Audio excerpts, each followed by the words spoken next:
Welcome to Aquatic Biology. Today, we are diving into the fascinating world of inland fin and shellfish resources. Imagine standing by a calm lake or a flowing river. Beneath that surface lies a bustling, hidden underwater city. Millions of people rely on these freshwater animals for their livelihood and daily meals.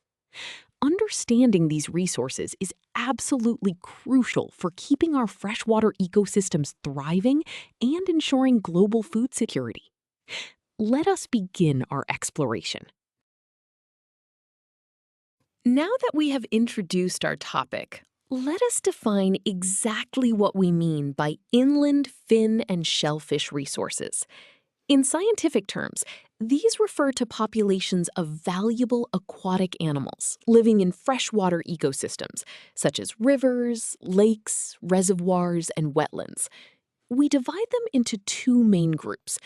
Finfish are your true fishes, characterized by the presence of gills, fins, and a backbone. Think of the Indian major carps, like rohu, catla, and wriggle, or various catfish. Shellfish, on the other hand, is a broad fisheries term for aquatic invertebrates with a hard exoskeleton or shell. This includes crustaceans, like freshwater prawns, and mollusks, like freshwater mussels. Understanding what these creatures are naturally leads us to ask why we dedicate so much time to studying them. The reality is that inland finfish and shellfish are a massive pillar of global food security. They provide a highly nutritious, protein-rich food source for billions of people, especially in developing nations. Beyond just food, these resources drive local economies through aquaculture, which is fish farming, and capture fisheries, creating millions of jobs.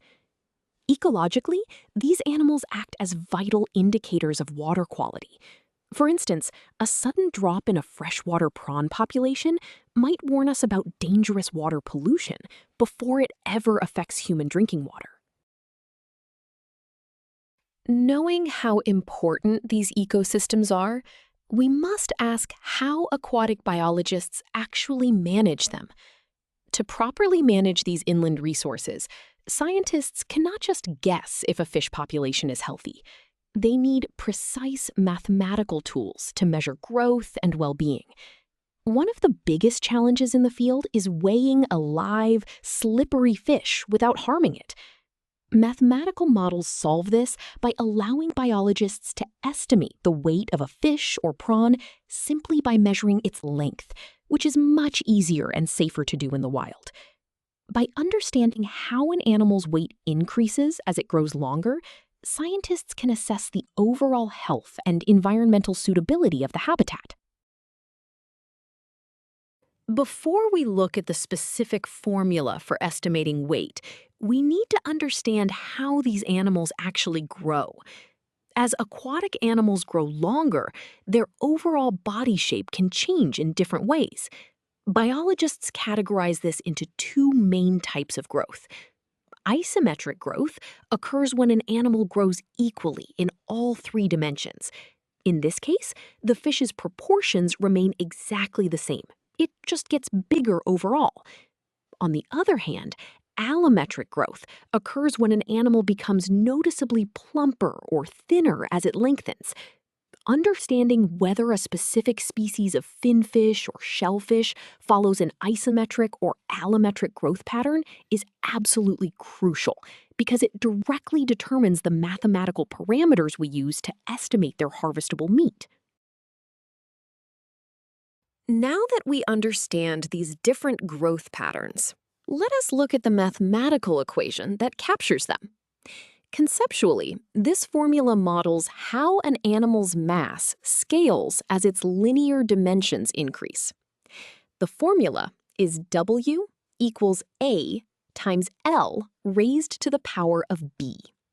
Here, W represents the total weight of the finfish or shellfish in grams, and L stands for the total length in centimeters.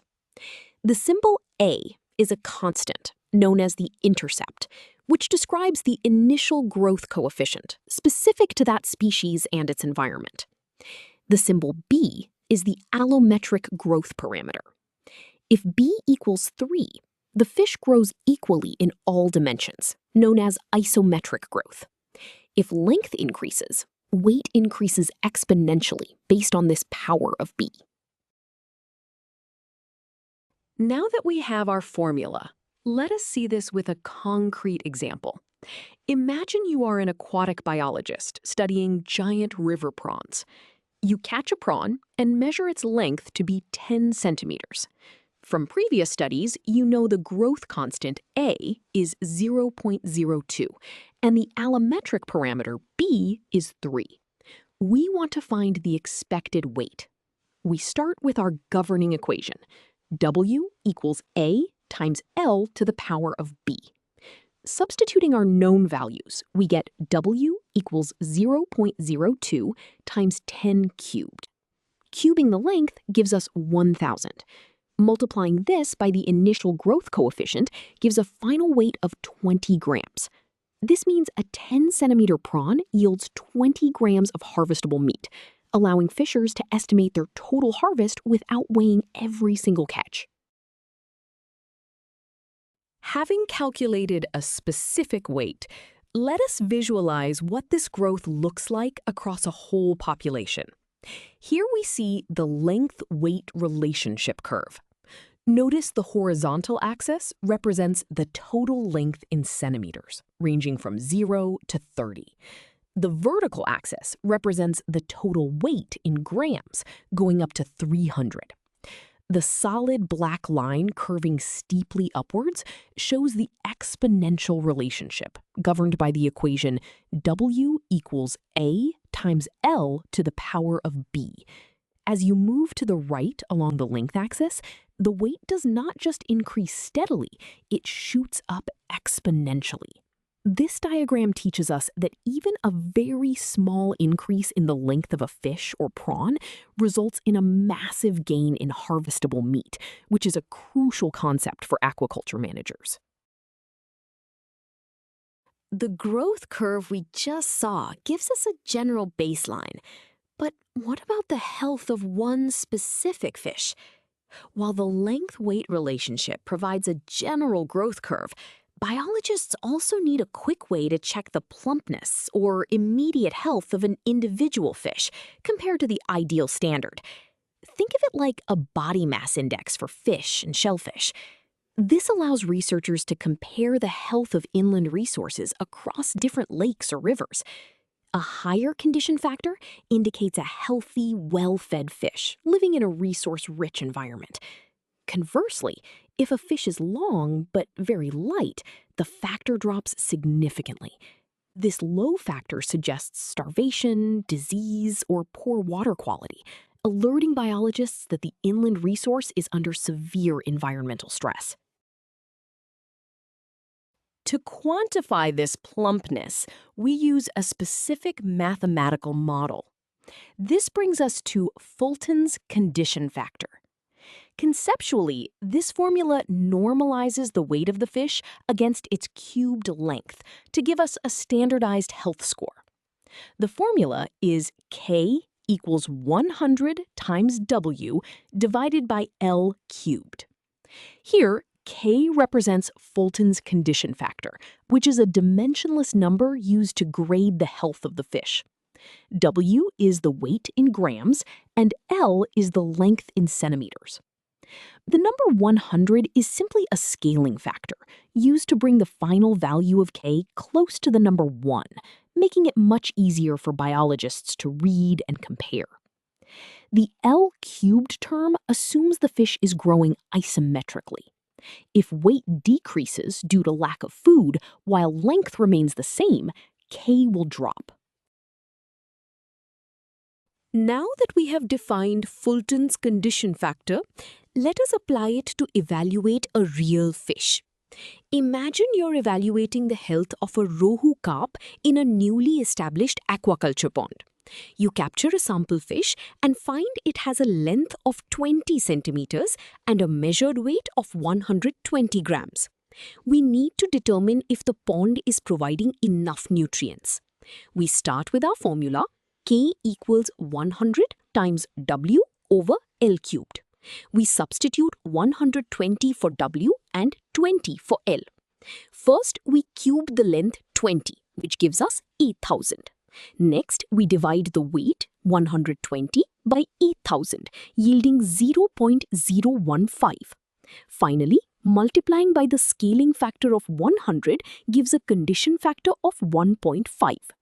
Because this value is well above 1.0, it strongly indicates the fish is in excellent health and very plump. We have covered a lot of ground today, so let us summarize the most important ideas from this topic. First, inland fin and shellfish resources are the absolute lifeblood of freshwater ecosystems, providing critical food security and driving local economies. Second, managing these resources requires rigorous mathematical modeling, not just guesswork. We learned how the length-weight relationship allows biologists to estimate mass safely in the field, and how Fulton's condition factor acts as a vital health check for individual animals. By understanding how these concepts connect, we can accurately monitor population dynamics. You now have a solid grasp of how aquatic biologists use mathematics to protect our aquatic biodiversity while continuing to feed human communities around the world. Excellent work.